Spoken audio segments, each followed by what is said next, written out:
Kami menceritakan berbagai analisa. Misalnya, kecurangan itu sudah dirancang sedari awal sebelum Presiden Joko Widodo lengser ke Prabon tanggal 20 Oktober.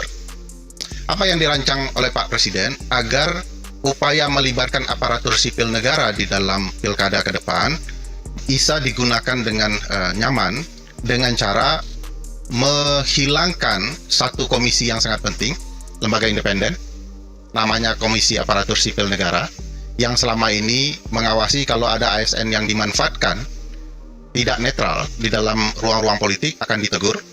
Kalau ASN sudah berjuang untuk netral tapi dipaksa oleh atasannya, dalam hal ini kepala daerah, maka akan jabatannya. Ya, mungkin banyak teman-teman politisi sudah tahu fungsi KASN ini, dan itu barusan dibubarkan menjelang Pak Presiden berhenti melalui peraturan Presiden. Nah, sehingga terbuka ruang untuk curang yang sangat besar dengan memanfaatkan ASN selama pilkada kemarin. Dalam video tersebut, Ferry Amsari selaku pakar hukum tata negara menjelaskan soal kecurangan yang terjadi dalam Pilkada 2024, yang mana menurut Ferry, kecurangan tersebut sudah dirancang sebelum Jokowi pensiun sebagai presiden, yaitu dengan membubarkan Komisi Aparatur Sipil Negara, yang mana komisi tersebut tugasnya mengawasi ASN yang tidak netral dalam pemilu dan Pilkada 2024. Malah dibubarkan oleh Jokowi di akhir-akhir masa jabatannya. Dan menurut Ferry, pembubaran komisi tersebut membuka ruang yang sangat luas untuk memanfaatkan ASN untuk mendukung salah satu calon di Pilkada 2024. Pendekatan kepemiluan bukan pendekatan hukum pidana. Bukti itu harus seterang cahaya. Kalau dia pidana pemilu, oke. Tapi kalau kecurangan pemilu tidak harus. Dia kecurangan itu bisa dilihat dari kebijakan yang sudah terindikasi berpihak, tidak fair. Unfair conduct itu sudah bukti bahwa pemilu sudah melanggar azas yang adil, gitu ya. Kemudian ada prinsip penyelenggaraan pemilu bahwa penyelenggara harus tegas, pasti, begitu ya, harus adil, tidak berpihak dan lain-lain.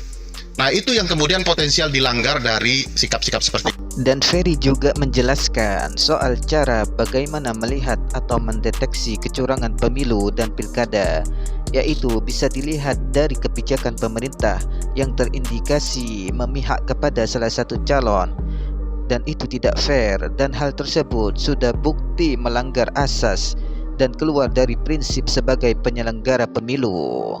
Jadi saya pengen menanggapinya beberapa hal. Tadi kan secara struktur dan sistematis Bung Ferry sudah menyampaikan terkait masalah masukan-masukannya ini ke depan.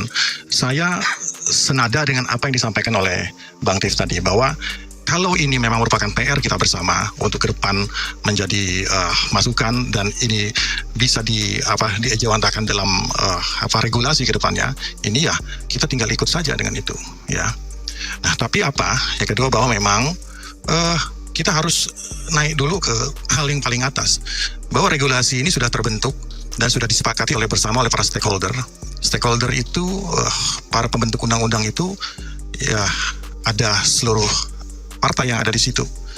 Ada dari Gerindra, ada partai yang mayoriti di situ, PDIP dan lain sebagainya, kan seperti itu. Nah, yang berikutnya apa? Hasil daripada produk itu mengkanalisasi hal tersebut, ya kan, bahwa setiap ada pelanggaran laporkan ke Bawaslu.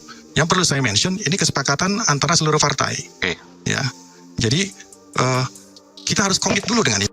Dari pernyataan Ferry Amsari tersebut ditanggapi langsung oleh Hendarsam Marantoko dengan menilai pernyataan Ferry tersebut bertentangan dengan kenyataan, bahwa soal mengenai kecurangan pemilu dan pilkada menurut Hendarsam sudah ada regulasinya, yaitu kalau memang melihat dengan gamblang kecurangan itu langsung saja dilaporkan ke Bawaslu. Jangan keluar-keluar di luar dengan membuat opini seolah-olah tuduhan kecurangan tersebut dapat melegitimasi untuk dilakukan pemungutan suara ulang. Yang saya jelaskan, kecurangan proses. Di dalam pemilu proses pun harus adil. Misalnya kalau ada kepala daerah buat program yang semestinya itu program negara, di tahun politik tidak boleh. Karena program itu disebut program gentong babi. Ya, Okmerol.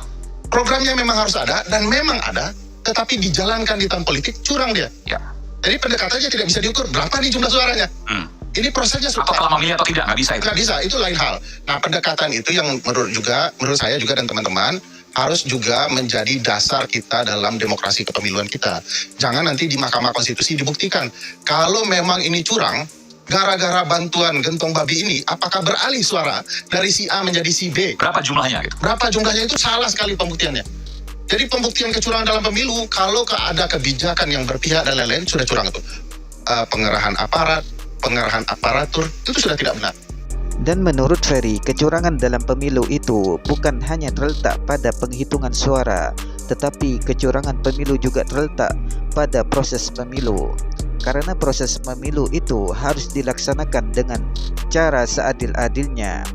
Seperti halnya kecurangan dalam pemilu itu dilakukan oleh pejabat pemerintah dengan mengubah kebijakan dan menjalankan program bantuan sosial pada saat pemilu, dan juga pengerahan aparatur negara dengan menguntungkan salah satu calon tertentu.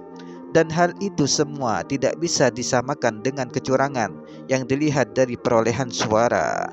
Bagaimana menurut teman-teman? Terima kasih.